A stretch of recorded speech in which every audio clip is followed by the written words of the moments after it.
ಪ್ರಸ್ತುತ ವಯನಾಡಿನಲ್ಲಿ ಉತ್ತಮ ಮಳೆಯಾಗ್ತಾ ಇರುವಂತಹ ಹಿನ್ನೆಲೆಯಲ್ಲಿ ಕಬಿನಿ ಜಲಾಶಯದಲ್ಲಿ ಒಳಹರಿವು ಕೂಡ ಹೆಚ್ಚಳವಾಗ್ತಾ ಇದೆ. ಸದ್ಯ ಜಲಾಶಯಕ್ಕೆ 21,940 ಕ್ಯೂಸೆಕ್ ಒಳಹರಿವು ಹೆಚ್ಚಳವಾಗಿದೆ.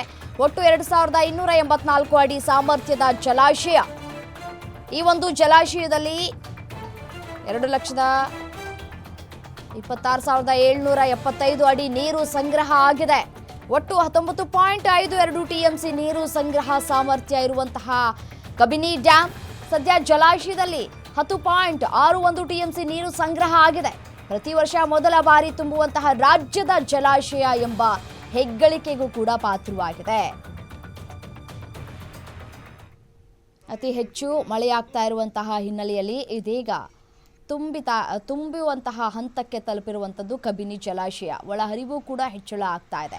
ಕೇರಳದ ವಯನಾಡಿನಲ್ಲಿ ಭಾರೀ ಮಳೆಯಾಗ್ತಾ ಇದೆ. ಅಲ್ಲಿ ಭಾರೀ ಮಳೆಯಾಗ್ತಾ ಇರುವಂತಹ ಹಿನ್ನೆಲೆಯಲ್ಲಿ ನಮ್ಮ ಕಬಿನಿ ಜಲಾಶಯದಲ್ಲಿ ಒಳಹರಿವು ಕೂಡ ಹೆಚ್ಚಳವಾಗಿದೆ. ಸದ್ಯ ಜಲಾಶಯಕ್ಕೆ 21,940 ಕ್ಯೂಸೆಕ್ ಒಳಹರಿವು ಹೆಚ್ಚಳ ಆಗಿರುವಂಥದ್ದು. ಒಟ್ಟು 2,284 ಅಡಿ ಸಾಮರ್ಥ್ಯದ ಜಲಾಶಯ ಇದಾಗಿದ್ದು, ಈ ಒಂದು ಜಲಾಶಯದಲ್ಲಿ 2,26,775 ಅಡಿ ನೀರು ಸಂಗ್ರಹ ಆಗಿರುವಂಥದ್ದು ಇಲ್ಲಿಯವರೆಗೆ.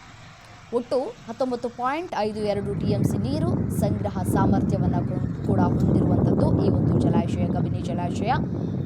ಸದ್ಯ ಜಲಾಶಯದಲ್ಲಿ 10.61 ಟಿಎಂಸಿ ನೀರು ಸಂಗ್ರಹ ಆಗಿದೆ. ಪ್ರತಿ ವರ್ಷವೂ ಕೂಡ ಮಳೆಯಾದಂತಹ ಸಂದರ್ಭದಲ್ಲಿ ಮೊದಲ ಬಾರಿ ತುಂಬುವಂತಹ ರಾಜ್ಯದ ಜಲಾಶಯ ಎಂಬ ಹೆಗ್ಗಳಿಕೆಗೂ ಕೂಡ ಪಾತ್ರವಾಗಿದೆ ಕಬಿನಿ ಜಲಾಶಯ.